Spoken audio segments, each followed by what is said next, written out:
হযরত জাবের রাদিয়াল্লাহু আনহু নবীজির দরবারে যখন চলে আসলো, আল্লাহর নবীকে স্পেশাল ভাবে আলাদা করে করে নবীকে ডাক দেয়, কয় ও পয়গম্বর আমার বাড়িতে আপনার দাওয়াত।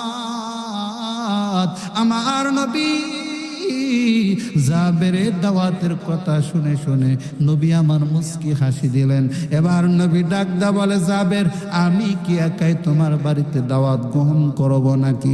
জাবের বলে, পয়গম্বর আপনাকে শুধু আমি দাওয়াত দিলাম। এবার নবী আমার ডাক দা বলে, ও জাবের তুমি তো আমার দাওয়াত দিছো, কিন্তু 1500 সাহাবায়ে কেরাম প্রচন্ড ক্ষুধার কারণে তাদের পেটের ভিতরে পাথরগুলো বেঁধে ফেলেছে। ও জাবের চিন্তা করো না, আমি পয়গম্বর 1500 সাহাবায়ে কেরামদেরকে দাওয়াত দিলাম। এবার জাবের রাদিয়াল্লাহু আনহু চিন্তায় পড়ে গেল, আবার স্বস্তি বোধ করলো। কেন বিশ্বনবী যে বলেছে, ও জাবের কোনো চিন্তা করবা না, কোনো চিন্তা করবা না, তোমার কোনো টেনশন নাই। এই বলে বলে বলে এবার জাবের রাদিয়াল্লাহু আনহু যখন বাড়িতে গেল, দুপুরের সময় নবী আমার সারিবদ্ধভাবে সাহাবায়ে কেরামদেরকে নিয়ে ওই জাবেরের বাড়িতে দাওয়াত খাওয়ার জন্য যখন উপস্থিত হয়ে গেল, আমার নবী ডাক বলে, ও জাবের তুমি 2টা পাত্র নিয়ে আসো, 2টা পাত্র নিয়ে আসো। যেই 2টা পাত্রর ভিতরে তুমি একটা পাত্রর ভিতরে রুটি রাখছো, আর একটা পাত্রর ভিতরে গোস্ত রাখছো। এবার যখন 2টা পাত্র নিয়ে আসলো, আসার পর আমার নবীজি আঙ্গুল দিয়া মুখের ভিতরে লালা নিয়া নবী আমার রুটির ভিতরে একটু ভরে দিল, আর একটা পাত্রের ভিতরে ছিল গোস্তরে বাবা। এই গোস্তর ভিতরে যখন ভরে দিছে, এবার নবী আমার ডাক দেয়া বলে, জাবের রে এবার এই 2টা পাত্রের জন্য 2টা ঢাকনা নিয়ে আসো। 2টা ঢাকনা নিয়ে আসার পর আমার নবী 2টা ঢাকনা দিয়া 2টা পাত্রের উপর যখন লাগাইয়া দিল, আর জাবেরকে বলে, ও জাবের তুমি চিন্তা করো না, চিন্তা করো না, খবরদার খবরদার এই পাত্র থেকে এই ঢাকনা কখনো সরাইবা না। আল্লাহর নবী ডাক দেয়া বলে, ও জাবের আমার সাহাবায়ে কেরামের ভিতরে 2টা-3টা শ্রেণী করে ফেলো, অর্থাৎ প্রথমবার তুমি 500 সাহাবায়ে কেরামদেরকে খাওয়ানোর ব্যবস্থা করে দাও। 500 সাহাবায়ে কেরামদেরকে দস্তরখানের উপর যখন বসাইয়া দিল, জাবের রাদিয়াল্লাহু আনহু চিন্তায় পড়ে গেল। আমার নবীকে ডাক দা বলে, ও পয়গম্বর আমার আপনি দস্তরখানে বসে যান। আমার নবী ডাক দেয়া বলে, জাবের আমি সবার শেষে খাবো, আমি সবার শেষে খাবো। এবার জাবের রাদিয়াল্লাহু আনহু চিন্তায় পড়িয়া গেল, যার জন্য আমি দাওয়াত দিলাম উনি ওনার খাবার যদি শর্ট পড়ে যায়, এই চিন্তা করে করে করে করে জাবের রাদিয়াল্লাহু আনহু 500 জন সাহাবায়ে কেরামদেরকে যখন খানা খাওয়াইলেন, দ্বিতীয় বৈঠকে আবার 500 সাহাবায়ে কেরামদেরকে বসায় দিল। এই দ্বিতীয় বৈঠকে 500 সাহাবায়ে কেরাম যখন বসলো, আমার নবীকে ডাক দেয়া বলে, ও পয়গম্বর আবার আপনি বসেন। নবী আমার ডাক দেয়া বলে, ও জাবের তুমি চিন্তা করো না, আবার এই সাহাবায়ে কেরামদেরকে খাওয়াইয়া দাও। দ্বিতীয় বৈঠকে 500 সাহাবায়ে কেরামদেরকে খাওয়াইলো। তৃতীয় নাম্বার বৈঠকে যখন আবার 500 সাহাবায়ে কেরামদেরকে যখন দস্তরখানে বসাইয়া দিলে, জাবের ডাক দেয়া বলে, ও পয়গম্বর আমার আপনি এবার দস্তরখানে বসে যান। আমার নবী ডাক দেয়া বলে, জাবের রে আমি সবার শেষে খাবো, তোমাদেরকে নিয়ে খাবো। এবার জাবের রাদিয়াল্লাহু আনহু আবার যখন 500 সাহাবায়ে কেরামদেরকে খাওয়াইয়া দিলেন, দেওয়ানের পর এবার নবী আমার হযরতে জাবের রাদিয়াল্লাহু আনহুকে বললেন, ও জাবের এবার তুমি তোমার পরিবার নিয়ে আমি তোমাদের সঙ্গে করে নিয়ে খাবো, এবার দস্তরখান ঠিক করো। জাবের রাদিয়াল্লাহু আনহু চিন্তা করে দেখলেন পাত্রের ভিতরে কি পরিমাণ খাবার আছে। আল্লাহু আকবার। জাবের রাদিয়াল্লাহু আনহু এবার পাত্রর মুখটা যখন খুলছে, দেখতেছে নবীজির কাছে পূর্বে যে পরিমাণ খাবার নিয়ে গিয়েছিলাম ওই পরিমাণ খাবার এখনো বাকি আছে, আলহামদুলিল্লাহ। জাবের রাদিয়াল্লাহু আনহু নবীজিকে ডাক দেয়া বলে, পয়গম্বর আমার, কি খেলা দেখাইলেন, কি কারিশমা আপনি দেখাইলেন গো পয়গম্বর আমার। আমি যে যখন আপনার নিকটে পাত্র নিয়ে এসেছিলাম, ওই পাত্রের ভিতরে যে পরিমাণ রুটি ছিল এবং গোস্ত ছিল, ও নবী আমার, ওই পরিমাণ রুটি এবং গোস্ত আছে। এই বলে বলে বলে বলে আমার নবীকে যখন শুনাইল, আমার নবী ডাক দেয়া বলে, যাবে তুমি যদি এই দুই পাত্রর মুখ থেকে যদি ডাক না সরাইয়া মদিনার প্রত্যেকটা মানুষকে দাওয়াত দিয়া দিয়া দিয়া দিয়া তোমার বাড়িতে মেহমান হিসাবে উপস্থিত করে সবাইরে যদি খাওয়াইতা, তারপরেও গোস্ত কমতো না, রুটিও কমতো না। আল্লাহু আকবার। এ দুনিয়ার ইমানদার আল্লাহর গোলাম, এবার জাবের রাদিয়াল্লাহু আনহু আমার নবীকে নিয়ে যখন দস্তরখানে বসে গেল, এই মুহূর্তের ভিতরে আল্লাহ তাআলা ওহীর মাধ্যমে হযরত জিবরাইল আলাইহিস সালাতু ওয়াস সালামকে প্রেরণ করে দিলেন, ও পয়গম্বর আমার, আপনি একা একা খাবার খাবেন না, জাবেরের দুইটা পুত্র সন্তান আছে, এদেরকে নিয়ে আপনি দস্তরখানে বসবেন। এবার নবী আমার ডাক দেয়া বলে, ও জাবের, তোমার দুই সন্তান কোথায়? জাবের রাদিয়াল্লাহু আনহু কোনো কথা বলে না। আমার নবীকে ডাক দেয়া বলে, পয়গম্বর আপনি খানা খাওয়া শুরু করেন। আমার নবী বলে, না না না, ও জাবের, তোমার দুই সন্তানকে নিয়ে আসো, দুই সন্তানকে সাথে নিয়ে আমি খাবার খাবো। এবার নবীকে কোনোভাবে যখন বোঝানো সম্ভব হলো না, জাবের রাদিয়াল্লাহু আনহু কান্না বিজড়িত কণ্ঠে আওয়াজ দেয়া বলে, পয়গম্বর আমার, একটা দুর্ঘটনা ঘটে গেছে। কি বলো বলো? জাবের রাদিয়াল্লাহু আনহু ডাক দেয়া বলে, পয়গম্বর আমার, আমি যখন আপনাকে দাওয়াত দিতে গেলাম, দাওয়াত দিয়ে আসার পর আমি যখন বাড়িতে চলে আসলাম গো পয়গম্বর আমার, আমি যখন আমার বড় ছেলেকে নিয়ে আমি ওই খাসিটা জব করলাম, কিন্তু দুঃখের বিষয় হলো পয়গম্বর, আমি বড় সন্তানটারে নিয়ে যখন খাসিটা জবাই করেছি, আমার ছোট সন্তান পাশে ছিল না, সে খেলাধুলার ভিতরে মগ্ন ছিল।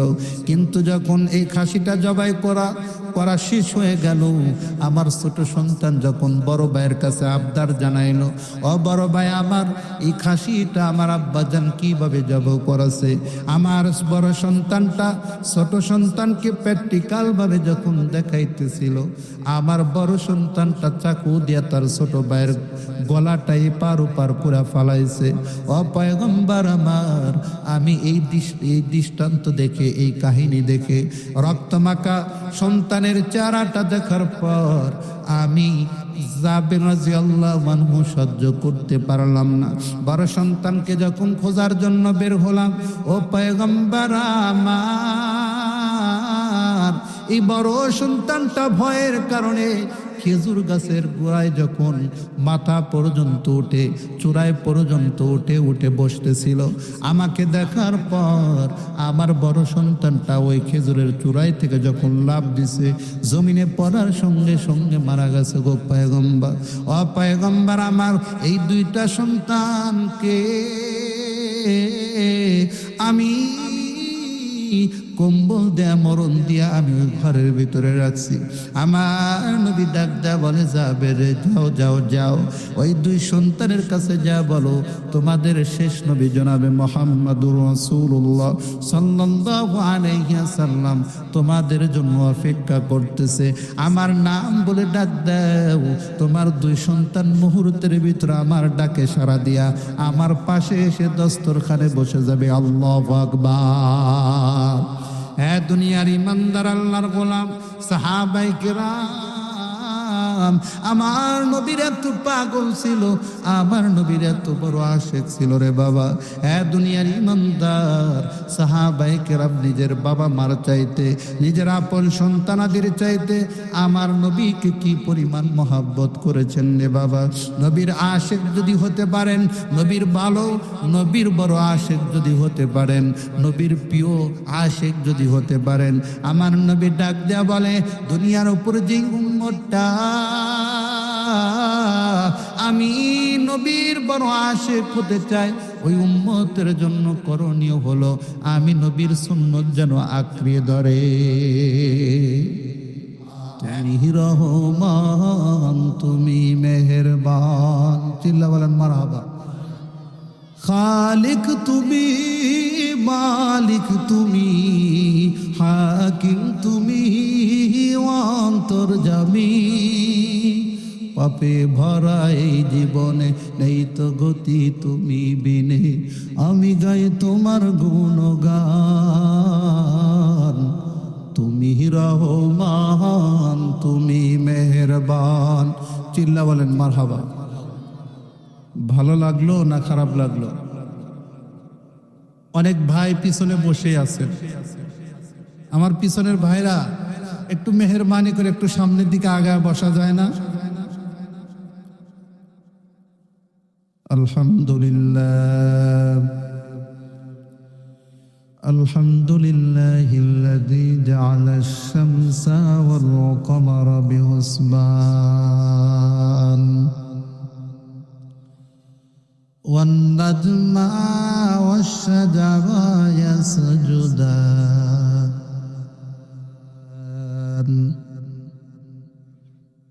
ওয়া ফাদ্দালা জামানান আলা জামান কামা ফাদ্দালা মাকানান আলা মাকান ওয়া ইনসানান আলা ইনসান ওয়া নাশহাদু আন লা ইলাহা ইল্লাল্লাহু ওয়াহদাহু লা শারীকা লাহু লা জিদ্দা লাহু ওয়া লা নিদ্দা লাহু ওয়া লা মিসলা লাহু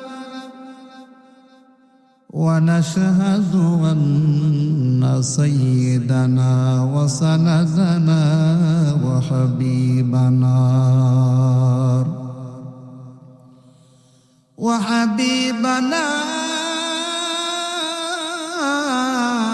وحبيب ربنا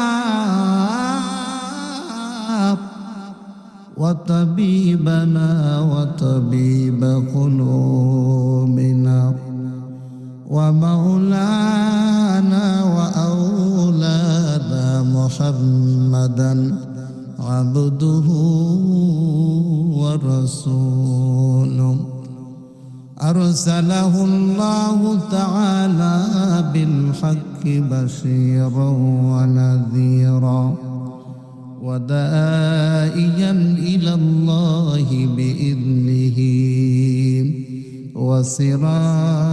وسراجا وقمرا منيرا. أما بعد فأعوذ بالله من الشيطان الرجيم. بسم الله الرحمن الرحيم. وسارعوا إلى مغفرة من ربكم. وقال النبي صلى الله عليه وسلم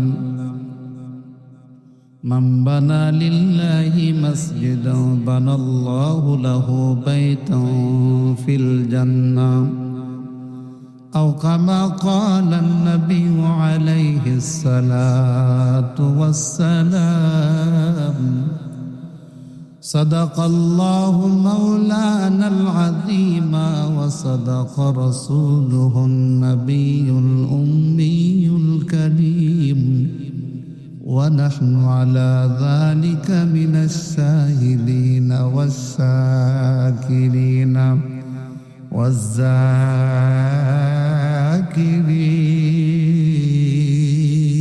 والذاكرين والحمد لله رب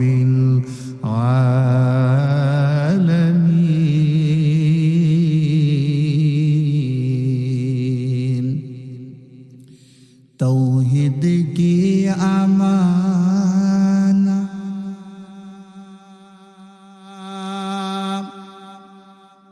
सीनों में है हमारे आशा नहीं मिटाया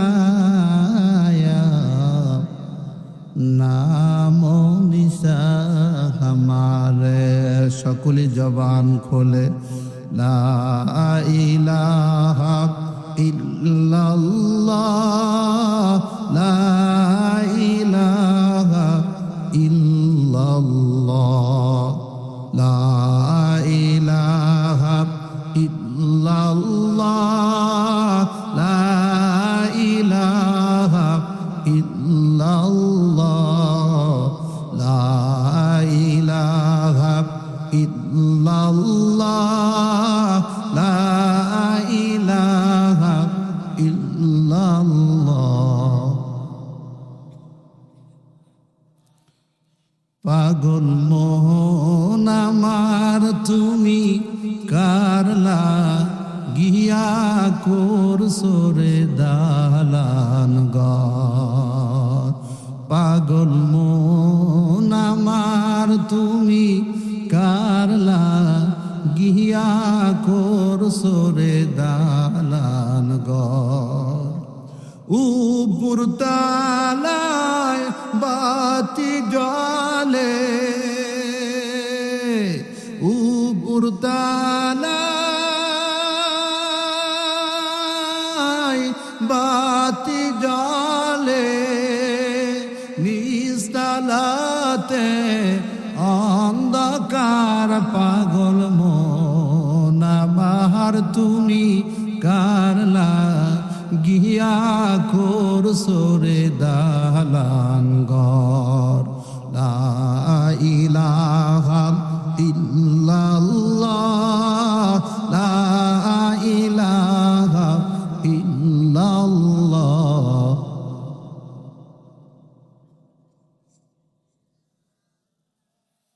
বহু দূরে মাদিনা ভাইজান কেমনে যাব জানি না দয়া করো দয়ার মাবুদ মায়া করো মায়ার মাবুদ পুরাণ কর মোর বাসনা লা ইলাহা ইল্লাল্লাহ লা ইলাহা ইল্লাল্লাহ লা ইলাহা ইল্লাল্লাহ লা ইলাহা ইল্লাল্লাহ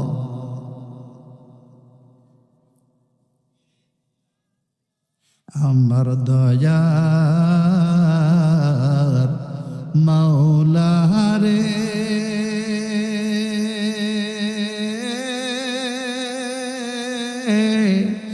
আমার মায়ার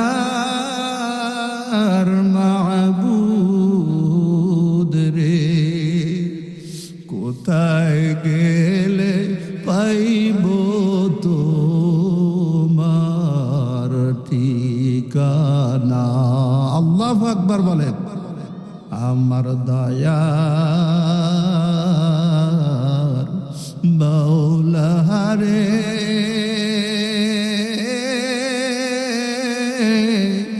আমার মায়ার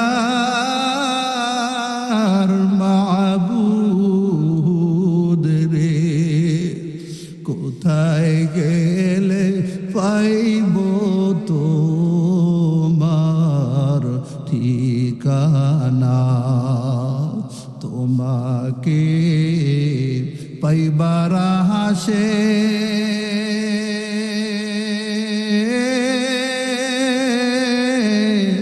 গুরিয়া বিদাসে কোরআনের মাহফিলে করলাম রওয়ানা ওয়াজ মাহফিলে করলাম বিসানা লা ইলাহা ইল্লাল্লাহ লা ইলাহা ইল্লাল্লাহ। সম্মানিত হাজরিন, বিগত শাসন আমলে আমরা দেখেছি এ বাংলার জমিনেও যে বাংলাদেশের ভিতরে 92% মুসলমানের বসবাস, এই বাংলার জমিনেও বিগত শাসন আমলের ভিতরে দেখেছি 2-3টা নাস্তিক আমার নবীকে নিয়ে কুরুচিপূর্ণ কথা বলেছিল, কোরআনকে নিয়ে ব্যঙ্গ করেছিল, আমার আল্লাহকে নিয়েও কুরুচিপূর্ণ কথা বলেছে। সম্মানিত হাজরিন, ওই সময়ে দেখেছি এদেশের উলামায়ে কেরাম সর্বপ্রথম মাঠে নেমেছিল, কথা বলেন ঠিক কিনা? সম্মানিত হাজরিন, আমরা আর সেই নাস্তিক আর ব্লগারদেরকে সামনে বাংলার জমিনে তাদের মাঠে নামবে তো দূরের কথা, তাদের মুখ দিয়ে উচ্চারণ করলে পিঠের চামড়া থাকবে না, কথা বলেন ঠিক কিনা? সম্মানিত হাজরিন, এজন্য সামনে যেন কোনো নাস্তিক ব্লগার ইসলাম বিদ্বেষী কোনো কথা বলতে পারে না, আমার নবীকে নিয়ে যেন ব্যঙ্গচিত্র করতে পারে না, আমার আল্লাহকে নিয়ে কুরুচিপূর্ণ কথা বলতে পারে না। এজন্য আমাদের সর্বদাই প্রস্তুত থাকতে হবে, কথা বলেন ঠিক কিনা? সম্মানিত হাজরিন, মুসলমানের কাছে তার ঈমান সবচাইতে দামি, কথা বলেন ঠিক কিনা? মুসলমানের কাছে নিজের ছেলে মেয়ের চাইতে, নিজের আপনজনের চাইতে সবচাইতে মহব্বতের জিনিস হলো আল্লাহ এবং আল্লাহ রসুল, কথা বলেন ঠিক কিনা? আল্লাহ এবং আল্লাহ রসুলের ব্যাপারে কোনো নাস্তিক ব্লগার, কোনো আউল আর ফাউল যদি কুরুচিপূর্ণ কথা বলে, আমার জীবন যাবে কি যাবে না সেই দিকে লক্ষ্য নাই, সর্বপ্রথম আমরা মাঠে নেমে তার ব্যাপারে প্রতিবাদ করব, কথা বলেন ঠিক কিনা? সম্মানিত হাজিরিন, এই জন্য আপনাদের উদাত্ত আহ্বান জানাচ্ছি, কোনো আউল আর ফাউল যদি সামনে আল্লাহকে নিয়ে, রসুলকে নিয়ে, ধর্মকে নিয়ে, কোরআন নিয়ে যদি কোনো কুরুচিপূর্ণ কথা বলে, তার পিঠের চামড়া থাকবে না, কথা বলেন ঠিক কিনা? নাস্তিকতা নিপাত যাক, দিন ইসলাম জিন্দাবাদ, কোটি প্রাণে একই আওয়াজ। খোদাদ্রোহী সার পাবে না, এই বাংলায় ঠাঁই হবে না, মুসলমান ডাক জেগেছে আজ। জোর কদমে সামনে চলো, বজ্রকণ্ঠে আওয়াজ তোলো, সবাই মিলে একই সাথে দাও না স্লোগান, নারায়ে তাকবীর।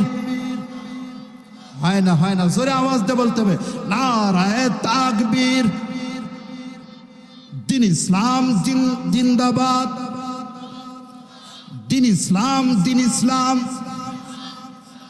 মুসলমানের এই দেশেতে নাস্তিকদের ঠাঁই নাই, নাস্তিকদের পক্ষে যারা তাদের কোনো রক্ষা নাই, ঠিক কিনা? মুসলমানের এই দেশেতে নাস্তিকদের ঠাঁই নাই, নাস্তিকদের পক্ষে যারা তাদের কোনো রক্ষা নাই।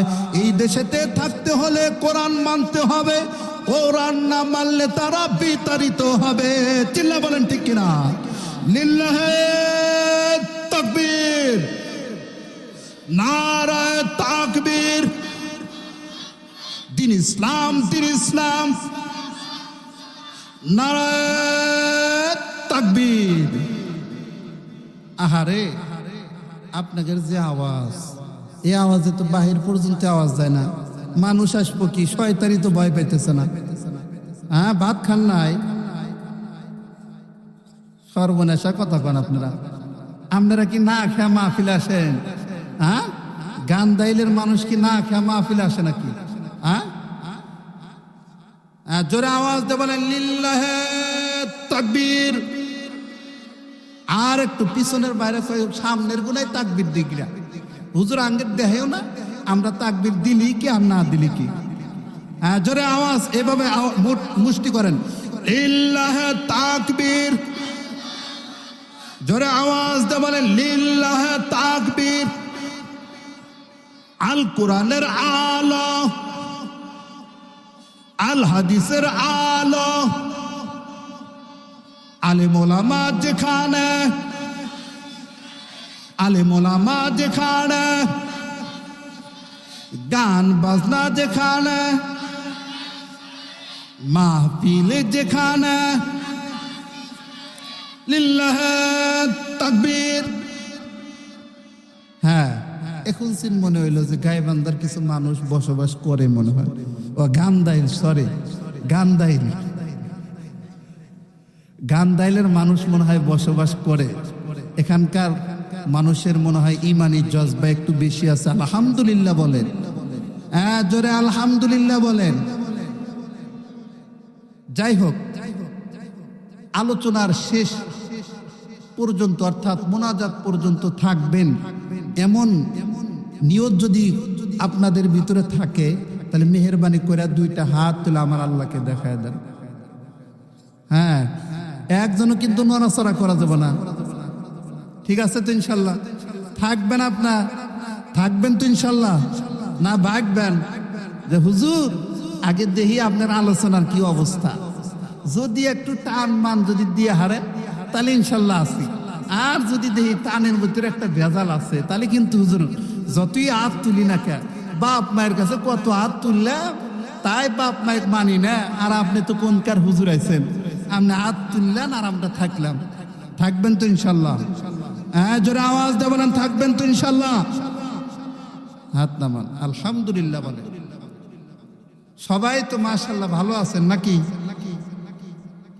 আহারে, আপনাদের দেখে আমার মনটা ভরে গেল। সবার মুখে মাশাআল্লাহ হাসি আছে। সম্মানিত হাজিরিন, যাই হোক, আমি আপনাদের খেদমতে কোরআন ও হাকিম থেকে একখানা আয়াত তেলাওয়াত করেছি। নবী আলাইহিস সালাতু ওয়াস সালামের অসংখ্য হাদিসে মুবারাকা থেকে একখানা হাদিসের ইবারত আপনাদের খেদমতে পাঠ করেছি। সম্মানিত হাজিরিন, আপনারা যে এই মাহফিলে আসতে পেরেছেন, প্যান্ডেলে বসতে পেরেছেন, এজন্য সকলেই তো বাবা খুশি আছি তো ইনশাল্লাহ? মনের খবর কে জানে? জোরে বলেন। আপনার মনের ভিতরে কি কল্পনা জল্পনা, এটা আপনার আশেপাশের কেউ জানে না। জানে? আপনার যে বিবি আছে, ঘরের যে বিবি, এই বিবি তো সব কিছুই জানে, কিন্তু মনের ভিতরে কি হইতেছে এটা কি বিবি জানে? এটা যদি জানল নি, তাহলে তো আপনি ঘর থেকে বের করে দিত। আপনি তো বিবির পাশে শুয়ে আছেন, বসে আছেন, কিন্তু মনে মনে ওই জরিনার কথা ভাবতেছেন। এটা যদি বিবি জানতো, তাহলে কি আপনাকে ওই বাড়িতে জায়গা দিত? আবারও অনেকে আছে মাশাআল্লাহ, বিবিরে দেখে বিবিরে মুহূর্তের ভিতরে এমন কথা বলে বিবির মনটা ভরে দেয় যে মুখে কইতেছে একরকম আর ভিতরে আছে আর একরকম।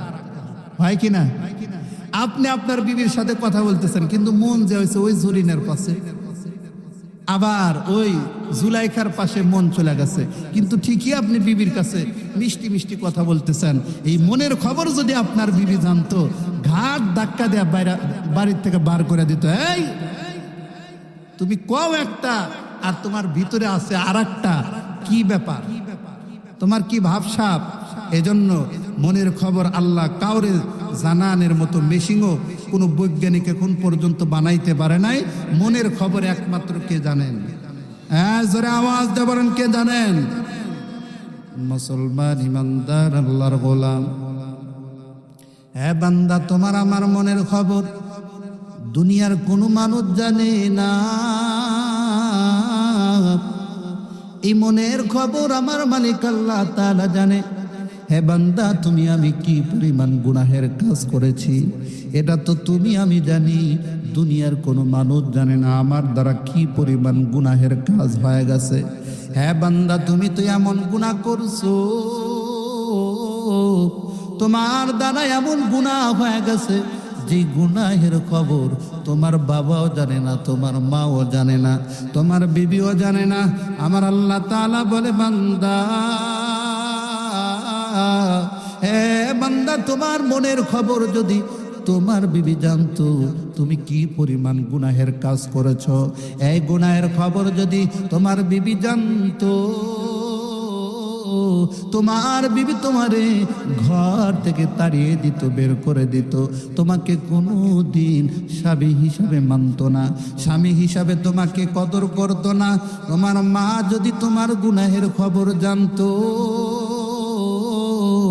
তোমার মা তোমাকে সন্তান হিসাবে মেনে নিত না, তোমাকে বের করে দিত।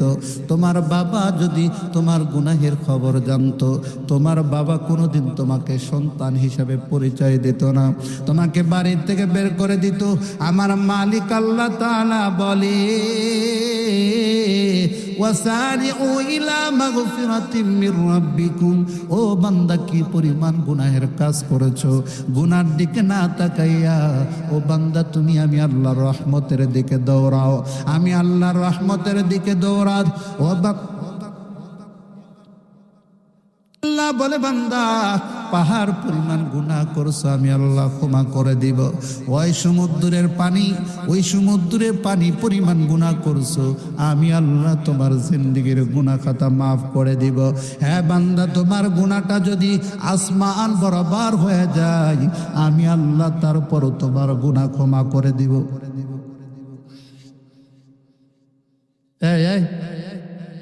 ডেকোরেশন লাগে না, ওরা নারা লাগবো কে? এই আলোচনার মোট তো ঘুরা দিতেছে, মাইকালা কেডা এত নারাও কে?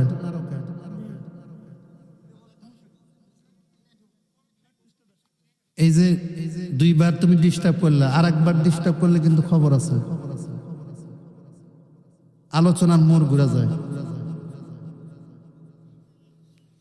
হ্যাঁ বান্দা, শুনিয়া নাও, তোমার গুনাহ যদি ওই আসমান বরাবর হয়ে যায়, আমি আল্লাহ তারপরও তোমার গুনাহগুলো ক্ষমা করে নিব।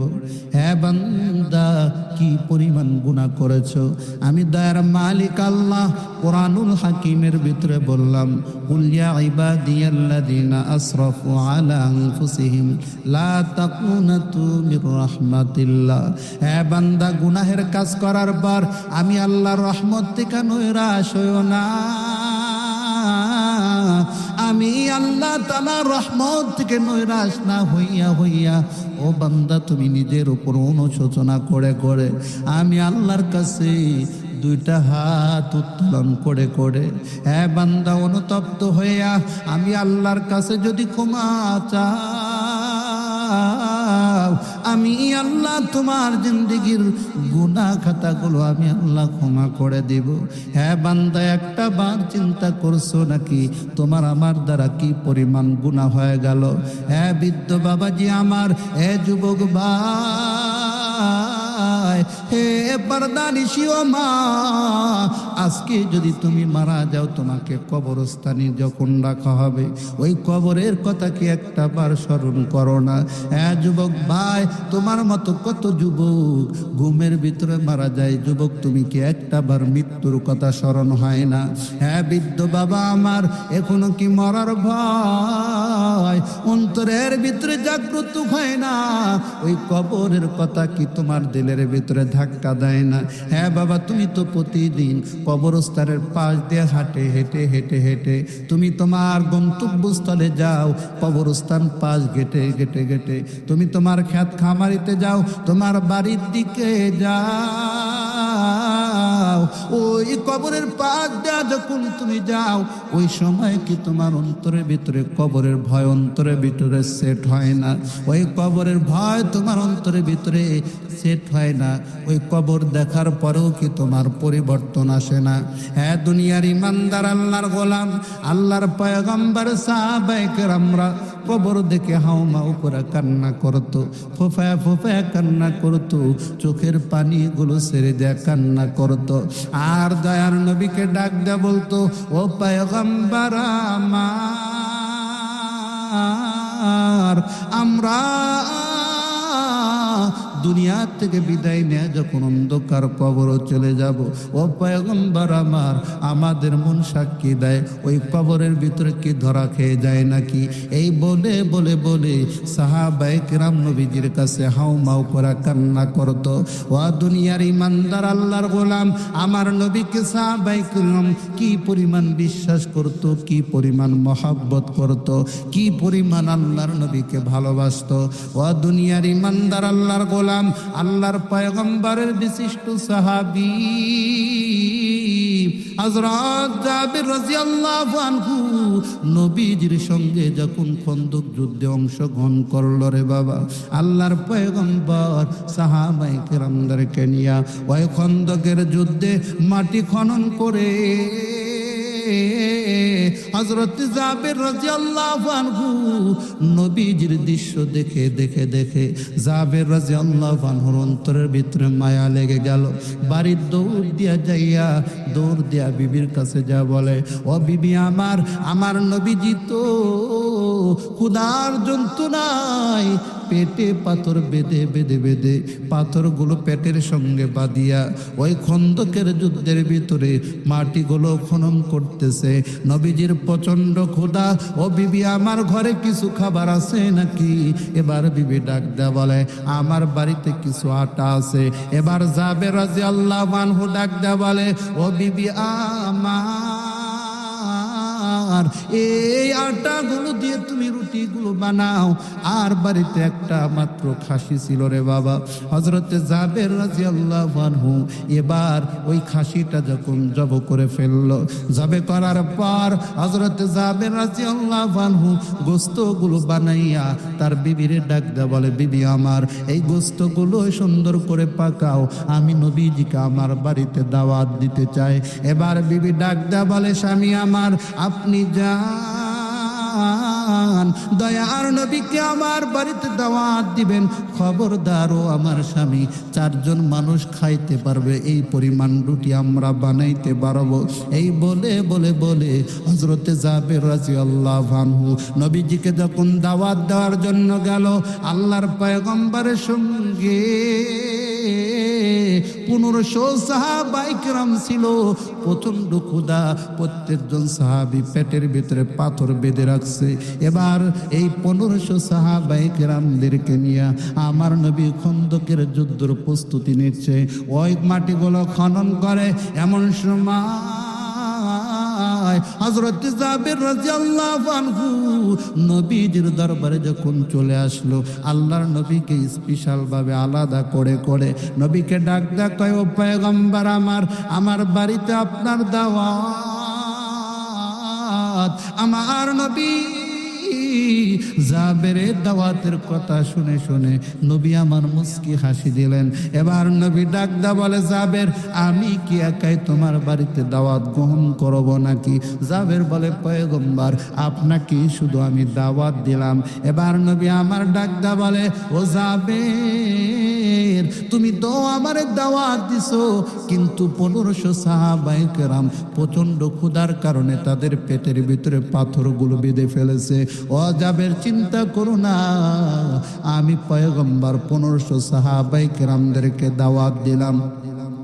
এবার জাবের রাদিয়াল্লাহু আনহু চিন্তায় পড়ে গেল, আবার স্বস্তি বোধ করলো। কেন কেন? বিশ্ব নবী যে বলেছে, ও জাবের, কোনো চিন্তা করবা না, কোনো চিন্তা করবা না, তোমার কোনো টেনশন নাই। এই বলে বলে বলে এবার জাবের রাদিয়াল্লাহু আনহু যখন বাড়িতে গেল, দুপুরের সময় নবী আমার সারিবদ্ধভাবে সাহাবায়ে কেরামদেরকে নিয়ে ওই জাবেরের বাড়িতে দাওয়াত খাওয়ার জন্য যখন উপস্থিত হয়ে গেল, আমার নবী ডাক বলে, ও জাবের তুমি দুইটা পাত্র নিয়ে আসো, দুইটা পাত্র নিয়ে আসো।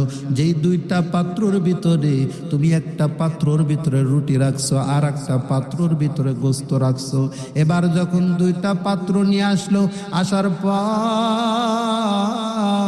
আমার নবীজি আঙ্গুল দিয়া মুখের ভিতরে লালা নিয়া নবী আমার রুটির ভিতরে একটু ভরে দিল। আর একটা পাত্রের ভিতরে ছিল গোস্তরে বাবা, এই গোস্তর ভিতরে যখন ভরে দিছে, এবার নবী আমার ডাক দেয়া বলে, জাবের রে, এবার এই দুইটা পাত্রের জন্য দুইটা ঢাকনা নিয়া আসো। দুইটা ঢাকনা নিয়ে আসার পর আমার নবী দুইটা ঢাকনা দিয়া দুইটা পাত্রের উপর যখন লাগাইয়া দিল, আর জাবেরকে বলে, ও জাবের তুমি চিন্তা করো না, চিন্তা করো না, খবরদার খবরদার এই পাত্র থেকে এই ঢাকনা কখনো সরাইবা না।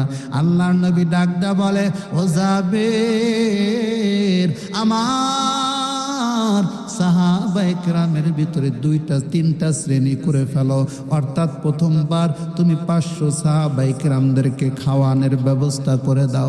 500 সাহাবায়ে কেরামদেরকে দস্তরখানের উপর যখন বসাইয়া দিল, জাবের রাদিয়াল্লাহু আনহু চিন্তায় পড়ে গেল।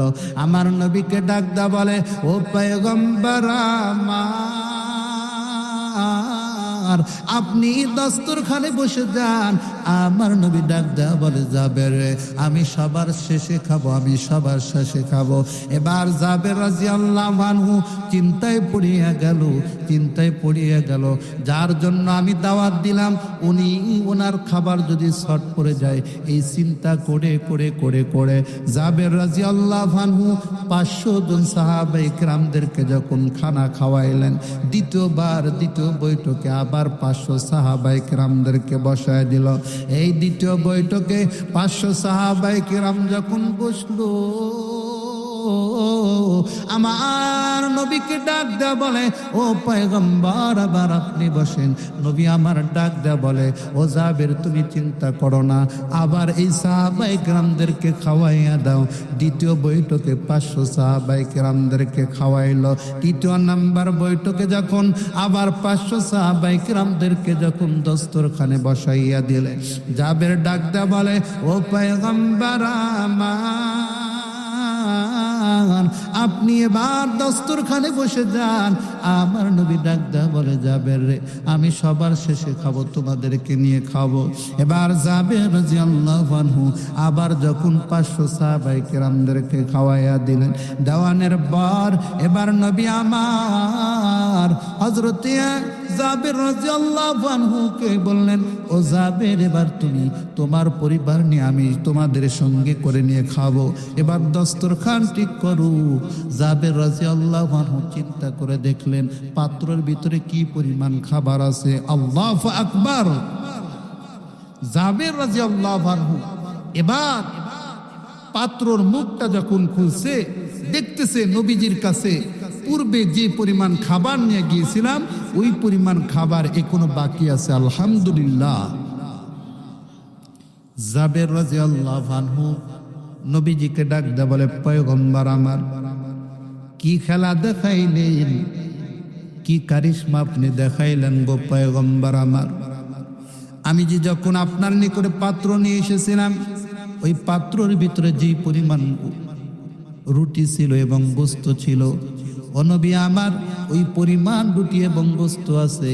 এই বলে বলে বলে বলে আমার নবীকে যখন শুনাইল, আমার নবী ডাক দেয়া বলে, যাবে তুমি যদি এই দুই পাত্রর মুখ থেকে যদি ঢাকনা না সরাইয়া মদিনার প্রত্যেকটা মানুষকে দাওয়াত দিয়া দিয়া দিয়া দিয়া তোমার বাড়িতে মেহমান হিসাবে উপস্থিত করে সবাইরে যদি খাওয়াইতা, তারপরেও গোস্ত কমতো না, রুটিও কমতো না। আল্লাহু আকবার। এ দুনিয়ার ইমানদার আল্লাহর গোলাম, এবার জাবের রাদিয়াল্লাহু আনহু আমার নবীকে নিয়ে যখন দস্তরখানে বসে গেল, এই মুহূর্তের ভিতরে আল্লাহ তাআলা ওহীর মাধ্যমে হযরত জিবরাইল আলাইহিস সালাতু ওয়াস সালামকে প্রেরণ করে দিলেন, ও পয়গম্বর আমার, আপনি একা একা খাবার খাবেন না, জাবেরের 2টা পুত্র সন্তান আছে, এদেরকে নিয়ে আপনি দস্তরখানে বসবেন। এবার নবী আমার ডাক দেয়া বলে, ও জাবের, তোমার 2 সন্তান কোথায়? জাবের রাদিয়াল্লাহু আনহু কোনো কথা বলে না। আমার নবীকে ডাক দেয়া বলে, পয়গম্বর আপনি খানা খাওয়া শুরু করেন। আমার নবী বলে, না না না, ও জাবের তোমার 2 সন্তানকে নিয়ে আসো, 2 সন্তানকে সাথে নিয়ে আমি খাবার খাবো। এবার নবীকে কোনোভাবে যখন বোঝানো সম্ভব হলো না, জাবের রাদিয়াল্লাহু আনহু কান্না বিজড়িত কণ্ঠে আওয়াজ দেয়া বলে, পয়গম্বর আমার একটা দুর্ঘটনা ঘটে গেছে। কি বলো বলো? জাবের রাদিয়াল্লাহু আনহু ডাক দেয়া বলে, পয়গম্বর আমার, আমি যখন আপনাকে দাওয়াত দিতে গেলাম, দাওয়াত দিয়ে আসার পর আমি যখন বাড়িতে চলে আসলাম গো পয়গম্বর আমার, আমি যখন আমার বড় ছেলেকে নিয়ে আমি ওই খাসিটা জব করলাম,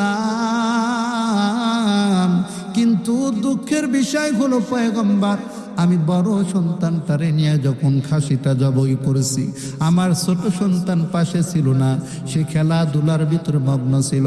কিন্তু যখন এই খাসিটা জবাই করা শেষ হয়ে গেল, আমার ছোট সন্তান যখন বড় ভাইয়ের কাছে আবদার জানাইলো, ও বড় ভাই আমার, এই খাসিটা আমার আব্বাজান কিভাবে জবাই করেছে, আমার বড় সন্তানটা ছোট সন্তানকে প্র্যাকটিক্যাল ভাবে যখন দেখাইতেছিল, আমার বড় সন্তানটা চাকু দিয়া তার ছোট ভাইয়ের গলাটা এপার ওপার পুরা ফালাইছে।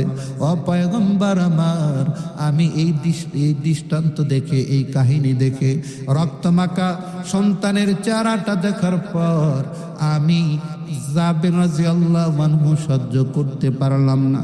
বড় সন্তানকে যখন খোঁজার জন্য বের হলাম, ও পয়গম্বর আমার, এই বড় সন্তানটা ভয়ের কারণে খেজুর গাছের গোড়ায় যখন মাথা পর্যন্ত উঠে, চূড়ায় পর্যন্ত উঠে বসতেছিল, আমাকে দেখার পর আমার বড় সন্তানটা ওই খেজুরের চূড়ায় থেকে যখন লাফ দিছে, জমিনে পড়ার সঙ্গে সঙ্গে মারা গেছে গো পয়গম্বর।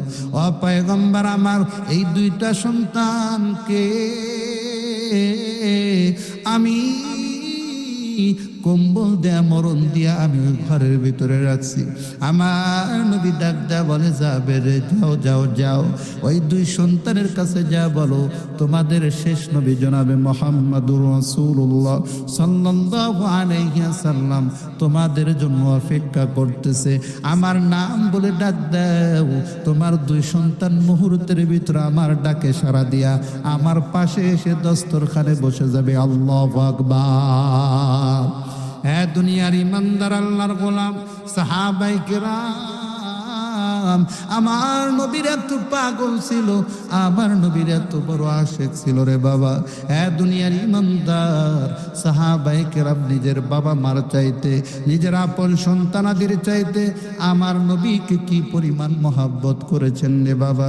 নবীর আশিক যদি হতে পারেন, নবীর ভালো, নবীর বড় আশিক যদি হতে পারেন, নবীর প্রিয় আশিক যদি হতে পারেন, আমার নবী ডাক দেয়া বলে, দুনিয়ার উপর যে উম্মতটা আমি নবীর বড় আশিক হতে চাই, ওই উম্মতের জন্য করণীয় হলো আমি নবীর সুন্নত যেন আঁকড়িয়ে ধরে। আজকে তো আমরা নবীর সুন্নত ধরব তো দূরের কথা, আমরা ইহুদি, খ্রিস্টান, নাসারা, বৌদ্ধ, বিদুর্মীদের কৃষ্টি কালচারগুলো এমন ভাবে আমরা আঁকড়িয়ে ধরেছি যে তাদের কৃষ্টি কালচার ছাড়া আমাদেরকে মনে হয় ভালোই লাগে না। কথা বলেন ঠিক কিনা?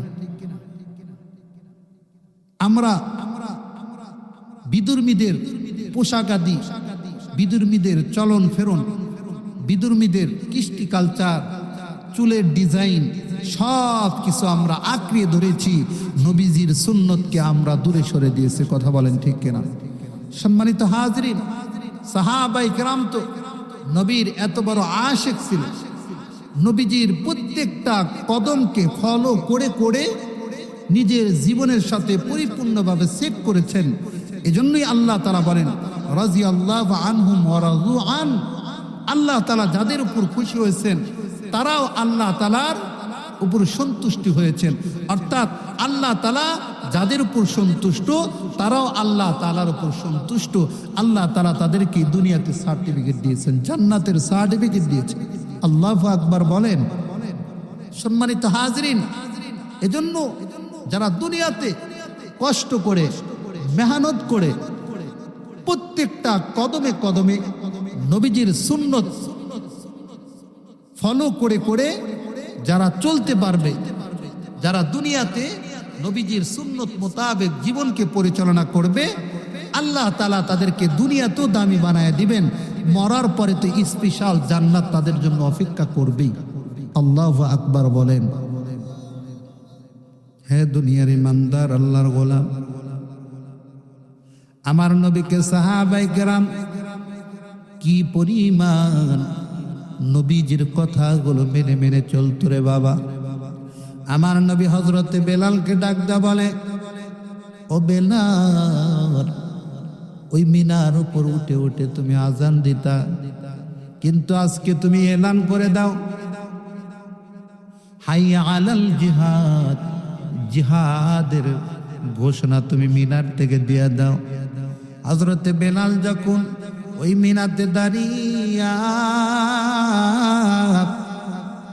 হাইয়া আলাস সালার পরিবর্তে হাইয়া আলাল জিহাদ বলে বলে যখন ঘোষণা করে দিল, বেলাল ঘোষণা করিয়া দেয়, ও সাহাবায়ে কেরাম, নবীজি যুদ্ধের প্রস্তুতি গ্রহণ করার জন্য নির্দেশ দিয়েছে, তোমরা প্রত্যেকে যুদ্ধের প্রস্তুতি গ্রহণ করো।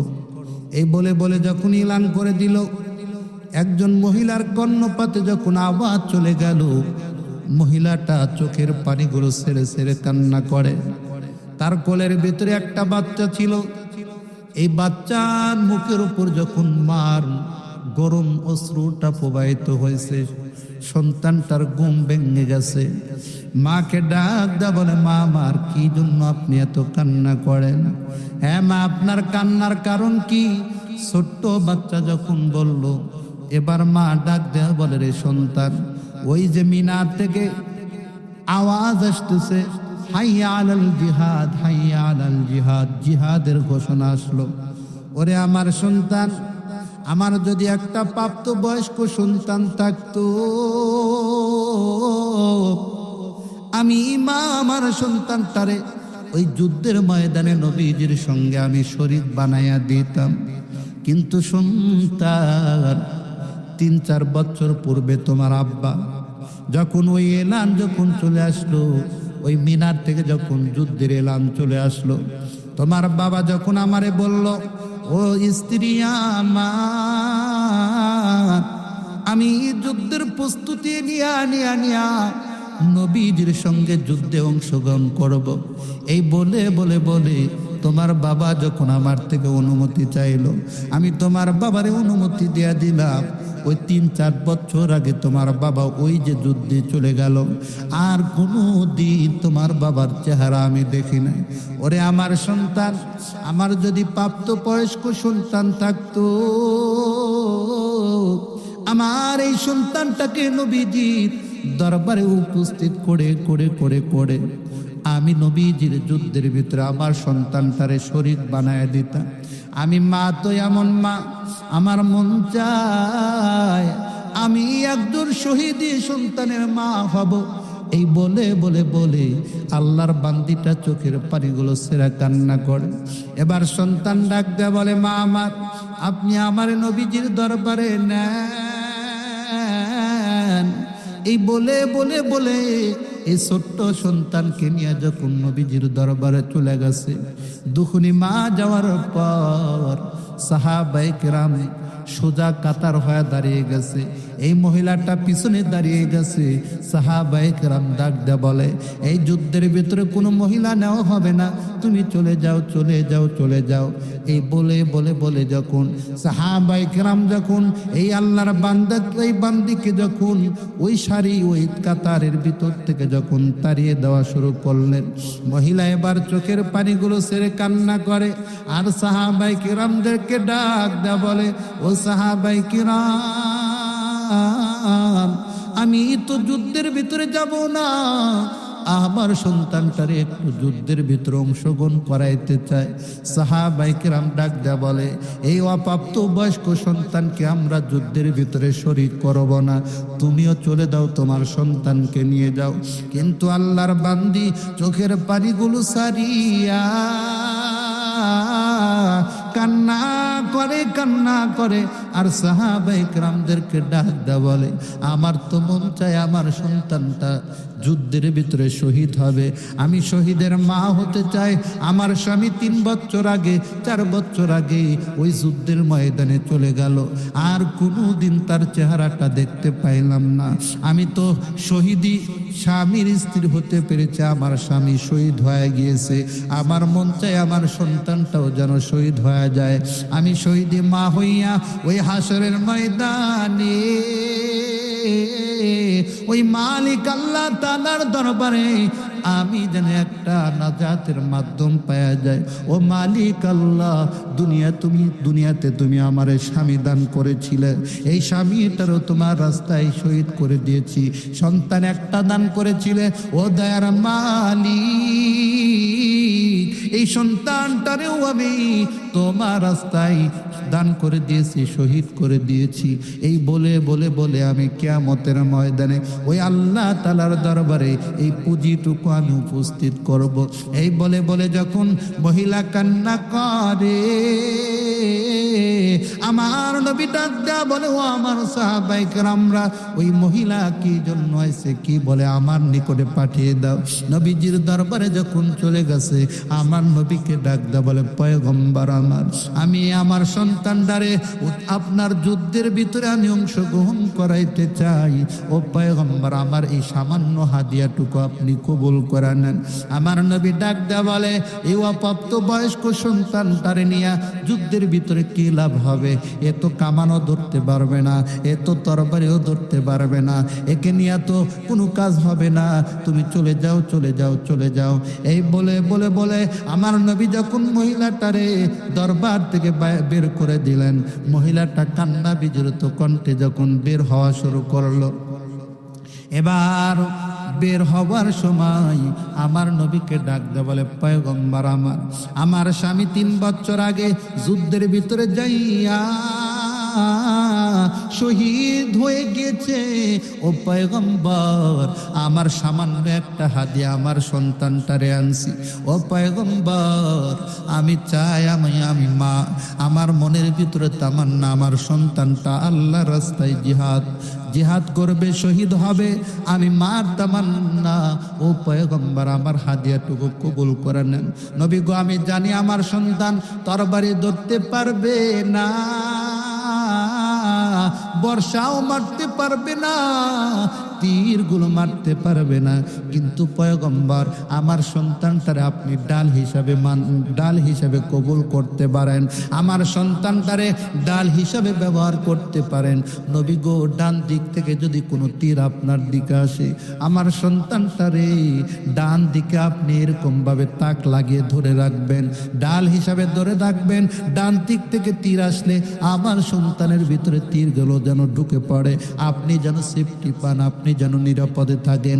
ও পয়গম্বর আমার, বাম দিক থেকে যদি তীর আসে, আমার সন্তানটারে বাম দিকে ধরবেন, তীরগুলো যেন আমার সন্তানের শরীরের ভিতরে ঢুকে ঢুকে যায়, আপনি যেন নিরাপদে থাকেন। ও পয়গম্বর আমার, সামনের দিক থেকে যদি তীর আসে, আমার সন্তানটারে সামনে ধরবে, আমার সন্তানের শরীরের ভিতরে ওই তীরগুলো ঢুকে ঢুকে ঢুকে ঢুকে আপনি নবী যেন নিরাপদে থাকতে পারেন, আপনি নবী যেন সুস্থ থাকতে পারেন, আমি যেন কিয়ামতের ময়দানে ওই মালিকের দরবারে, আল্লাহ তাআলার দরবারে যেন বলতে পারে, ও দয়ার মালিক আল্লাহ, তোমার নবীকে নিরাপত্তা দেওয়ার জন্য আমার সন্তানটারে যুদ্ধের ময়দানে আমি অংশগ্রহণ করাইছিলাম, মালিক আল্লাহ আজকে তুমি ওই উসিলাই নিয়ে আমার জন্য জান্নাতের ফয়সালা করে দেন। আল্লাহু আকবার।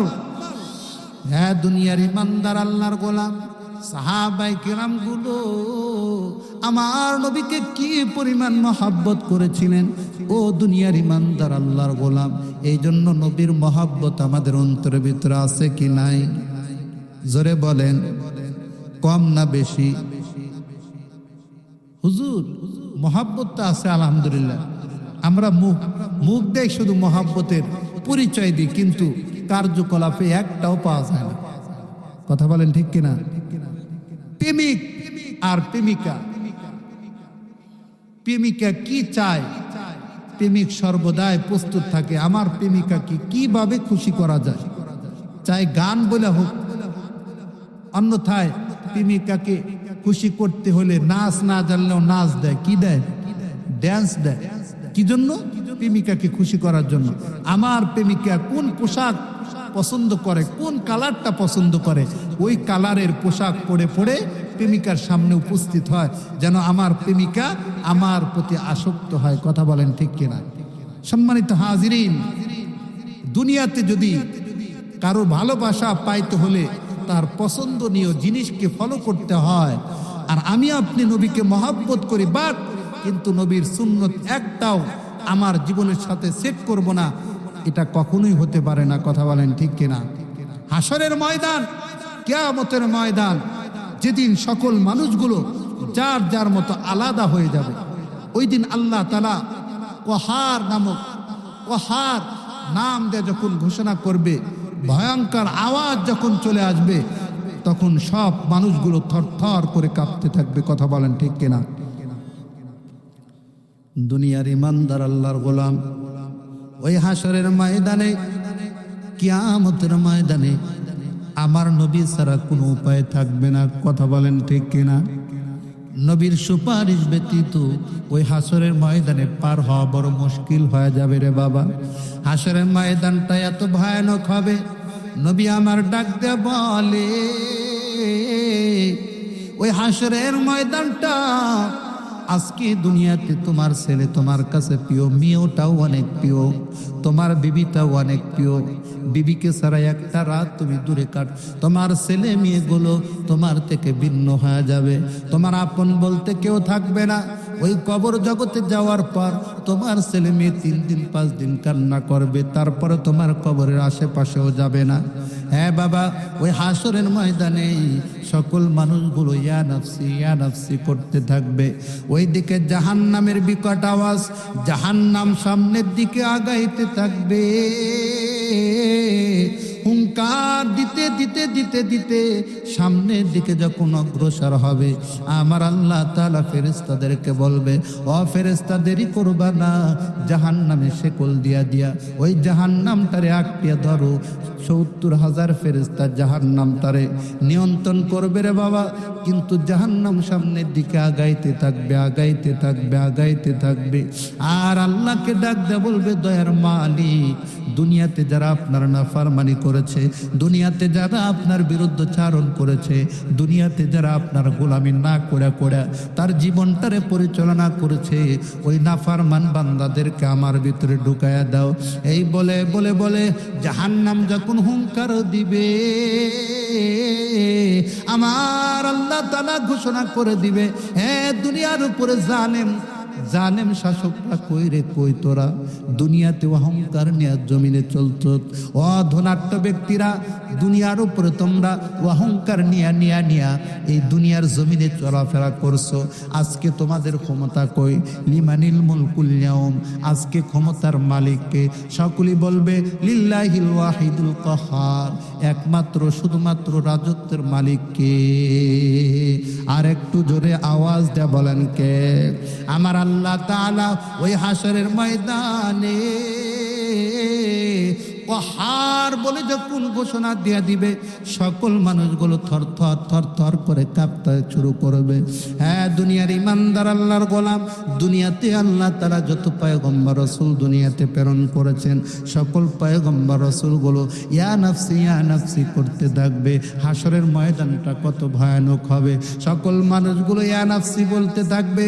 আমার আপনার নবী রাহমাতুল লিল আলামিন মাকামে মাহমুদে পড়ে পড়ে কান্না করবে, আর আল্লাহকে ডাক দেয়া বলবে, দয়ার মালিক, আমার উম্মতদের কি অবস্থা হবে, আমার উম্মতদের কি হালত হবে।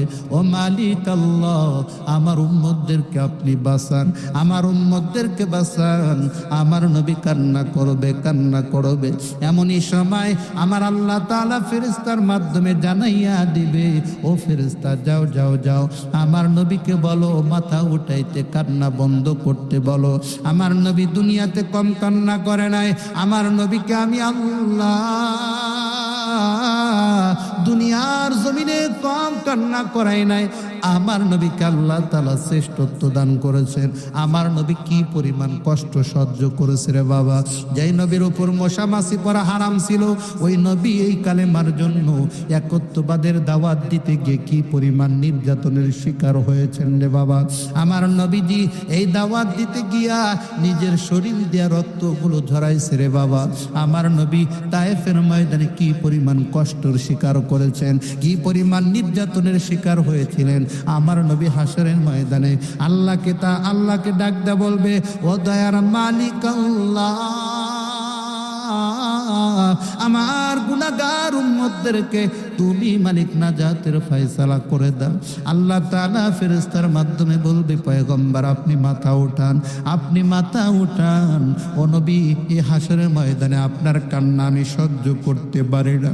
ও পয়গম্বর আমার, আপনার চোখের পানি আমি দয়ার মালিক আল্লাহ, আমি আপনার চোখের পানি সহ্য করতে পারি না। ও পয়গম্বর যান যান যান, আপনার উম্মতের দিকে আপনি দৃষ্টি দেন। যে উম্মতের দিকে আপনার সুদৃষ্টি পড়বে, আমি আল্লাহ তার দিকে তাকাবো না, তারে জান্নাতবাসী করে দিব। আল্লাহু আকবার। হ্যাঁ বাবা, ওই নবীর সুপারিশ যদি পাইতে চাও, ওই নবীর সুপারিশ যদি তোমার আমার কপালে আনতে চাও, আমার নবী ডাক দেয়া বলে, ওই হাসরের ময়দানে আমার নবী যখন মাথা উঠাবে, নবী একবার মিজানের পাল্লায় দৌড় দিবে, একবার ওই জাহান্নামের দরজায় দাঁড়াবে। আমার নবী দরজায় দাঁড়াবে, একবার মিজানের পাল্লায় আসবে, একবার না জানি কোন মোটা এই কঠিনতম দিনে একটা নেকির অভাবের কারণে আল্লাহ রব্বুল আলামিনের কাঠগড়ায় ধরা খেয়ে যায়। এই বলে বলে বলে এই চিন্তা ভাবনা নিয়ে নবী আমার মিজানের পাল্লায় দাঁড়িয়ে যাবে। এমনই একটা মুহূর্তের ভিতরে এক বান্দার একটা নেকির অভাবের কারণে এই বান্দাটা নিজের মা বাবার কাছে যাবে, মা বাবা দূরে সরাইয়া দিবে। এই বান্দাটা কান্না শুরু করবে আর নিজের আপনজনদের নিকটে ঘুরতে থাকবে। আর এক আল্লাহর বান্দার নেক আমলের পাল্লা যখন ওজন করা হবে রে বাবা, নেক আমলের পাল্লাটা দুর্বল হয়ে যাবে, আপনজনদের নিকটে যাবে, কেউ তার কোনো কাজে আসবে না। ওই জাহান্নামের ফেরেশতাগুলো শেকল পরিধান করিয়া ওই জাহান্নামের দিকে যখন টানতে থাকবে, এই বান্দাটা চোখের পানি ছেড়ে ছেড়ে কান্না করবে আর পিছনের দিকে বারবার তাকাবে। এই কঠিনতম দিনে কে আমার আপনজন হবে, কে আমারে এই জাহান্নাম থেকে বাঁচাবে, এই মনোভাব নিয়ে পিছনের দিকে বারবার তাকাবে। এমনই সময় এক আল্লাহর বান্দা, আল্লাহর নবীজি, আল্লাহর পয়গম্বর পিছন থেকে ফেরেশতাদেরকে ডাক দেয়া বলবে, ও ফেরেশতা আমার, এই বান্দাটারে কি জন্য তোমরা হাতের ভিতরে শেকল পরিধান করিয়া গলার ভিতরে বেড়ি পরাইয়া তোমরা সামনের দিকে কেন টানো? আমার নবীকে তারা চিনবে না রে বাবা। এবার বলবে এই বান্দাটা গুনাহগার, এই জন্য সামনের দিকে টানাইয়া টেনে টেনে নিচ্ছি। আমার নবীজি যখন পরিচয় দিবে, আমি হলো আখিরি জামানার পয়গম্বর, শেষ নবী, আমার উম্মতটারে কি জন্য জাহান্নামের দিকে টেনে নিয়ে যাও? এমনই সময় এই ফেরেশতাগুলো ডাক দেয়া বলবে, পয়গম্বর আমার, আপনার এই উম্মতের নেক আমলের পাল্লা বড় দুর্বল, এই জন্য বান্দাটারে জাহান্নামের অর্ডার হয়ে গেছে, ওই জাহান্নামের দিকে টেনে নিয়ে জাহান্নামের দিকে টেনে নিয়ে যাচ্ছি। ও দুনিয়ার ইমানদার, এমনই সময়ের ভিতরে আমার আপনার নবী ডাক দেয়া বলবে, হ্যাঁ ফেরেশতা আর একবার ওজন দেওয়া হোক। এবার যখন ওজন দেওয়ার জন্য স্বীকৃতি দিবে না, আমার আল্লাহ তাআলা বলবে, আমার হাবিব তোমাদেরকে কি বলে? এই ফেরেশতাগুলো বলে আবার ওজন দিতে।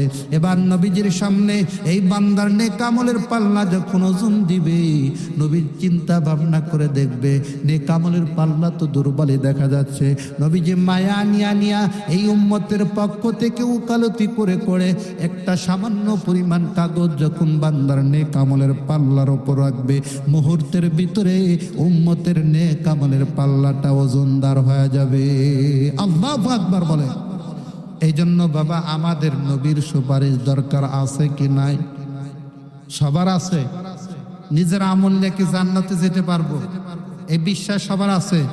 হ্যাঁ, জোরে বলেন। উসিলা ব্যতীত হাসরের ময়দান পার হওয়া বড় মুশকিল হয়ে যাবে। কথা বলেন ঠিক কিনা? এজন্য আল্লাহ তাআলা কোরআনে হাকিমের ভিতরে বলেন, ওয়াবতাগু ইলাইহিল উসিলা, তোমরা দুনিয়াতে বেশি বেশি উসিলা তালাশ করো। কি তালাশ করো? উসিলা তালাশ করো। যে বান্দা যত উসিলা তালাশ করবে, আল্লাহ তাআলা উসিলার মাধ্যমে কিয়ামতের ময়দানে পার হওয়ার ব্যবস্থা করে দিবে। আল্লাহু আকবার বলেন। সম্মানিত হাজিরিন, এজন্য আমাদের প্রত্যেকের উসিলা নিয়ে যাওয়া দরকার আছে কি নাই? জোরে আওয়াজ দিয়ে বলেন। আমাদের সবারই মৃত্যুবরণ করতে হবে। কবরের যাত্রী আমরা সবাই কিন্তু, নাকি বলেন? নাকি এমন মনোভাব আছে নাকি যে না আমরা তো কবরে যাব না, আমাদেরকে বরফ দিয়া সেই জাদুঘরের ভিতরে আমাদেরকে ওখানে রেখে দেওয়া হবে, আমরা কবরে যাব না?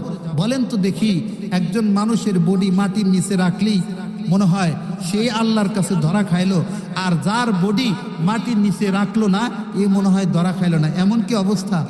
হ্যাঁ জোরে বলেন। অনেকে তো বিমানে মারা যায়। কি মারা যায়? বিমান অ্যাক্সিডেন্টে যখন মারা যায় তার দেহের কোনো অস্তিত্বই থাকে না। থাকে? লন্ড ভন্ড হয়ে যায়। মাথা আছে এক জায়গায়, পা আছে আর এক জায়গায়। এমনও তো আমরা অনেক অ্যাক্সিডেন্ট দেখেছি যে পুরা শরীরের কোনো অস্তিত্ব নাই। কি বলেন? অস্তিত্ব খুঁজে পাওয়া যায় না। সেই ব্যক্তি কি কবরে যায় নাই? বলেন, গেল না কবরে? অর্থাৎ আমাদের মেন হলো আমাদের আত্মা। মেন হলো কি ভাই? আত্মা। এই বডির তো কোনো দাম নাই। মেন হলো আমাদের আত্মা। যেহেতু আমাদের সকলের মৃত্যুবরণ করতে হবে, আল্লাহ তাআলার দরবারে উসিলা ছাড়া জান্নাতে যাওয়া বড় মুশকিল হয়ে যাবে। এজন্য সম্মানিত হাজিরিন, আমি আপনাদেরকে বলতেছি আজকের মাহফিল থেকে আমরা ইনশাল্লাহ প্রত্যেকেই উসিলা নিয়েই বাড়িতে যাব। কথা বলেন ঠিক কিনা?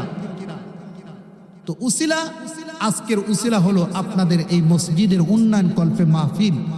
সম্মানিত হাজিরিন, এখানে অনেক আল্লাহর বান্দা আছেন। মা কবরে ঘুমিয়ে আছে, বাবা কবরে ঘুমিয়ে আছে। মা রেখে যাওয়া, বাবা রেখে যাওয়া সম্পদ আমি আপনি খাইতেছি, আমি আপনি ব্যবহার করতেছি।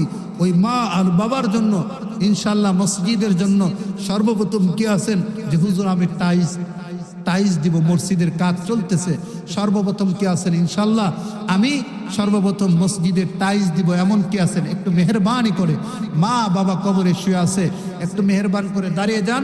টাইলসের টাকা নগদ পরিশোধ, আর এক কাতারের টাইলস যখন কাজ শুরু হবে ইনশাল্লাহ পরিশোধ করবে। আপনারা খুশি আছেন? তাহলে হাসি আসে না কেমন?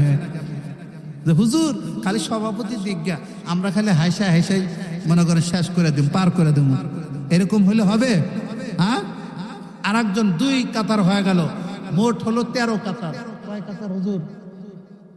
এখানে স্টেজে মাশাআল্লাহ অনেক বড় মাপের মানুষগুলো আছে। আলহামদুলিল্লাহ বলেন। হ্যাঁ জোরে আওয়াজ দিয়ে বলেন আলহামদুলিল্লাহ। ইনশাআল্লাহ আল্লাহকে ডাক দিয়ে বলেন আল্লাহ